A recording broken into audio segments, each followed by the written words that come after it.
Hey everybody, what's going on? I'm Colin. Today I'm going to be teaching you guys how to kickflip.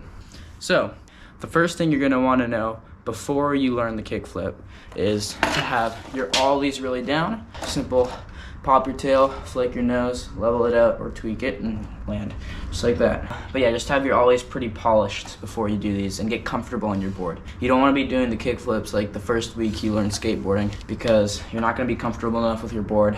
And I actually made this mistake myself where it took me years to get my kickflip because I started out kickflips too early. I would always say to wear a helmet. Helmet's on, let's go. Okay, so the first thing is foot positioning. When I'm looking at my board and I'm regular, if you're goofy, you're gonna be facing like this. So your front's gonna be here, but this is my tail.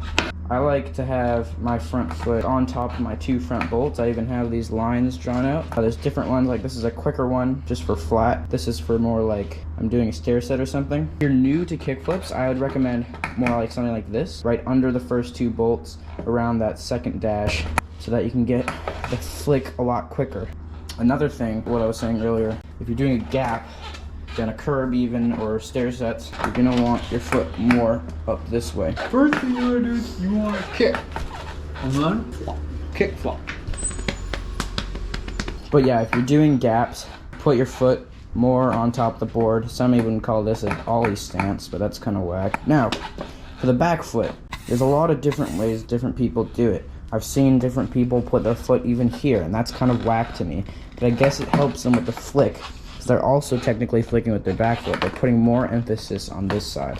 What I like to do is I like to put mine where I drew that dash. Just right here, maybe a little bit under it, but right around the tail, my front foot here on those two bolts, and that's my kickflip stance.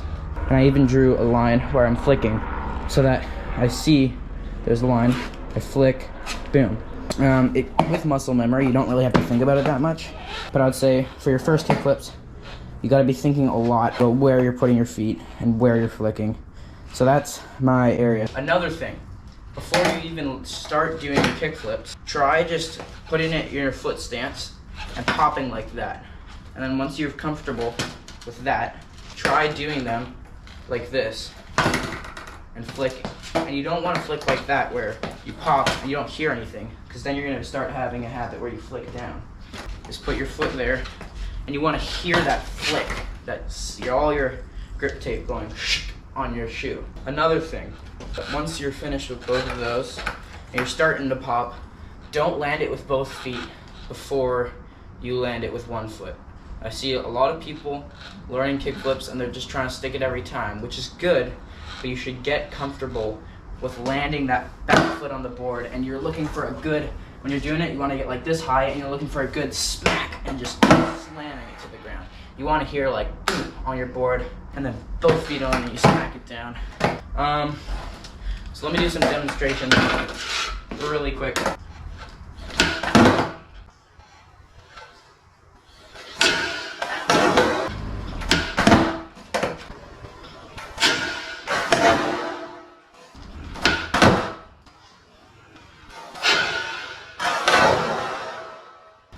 Okay guys, that was the demonstrations. This is just a simple tutorial to get you started. What I would recommend is going to some more advanced YouTubers. But yeah, that's how to kickflip. And I'll see you guys in the next video.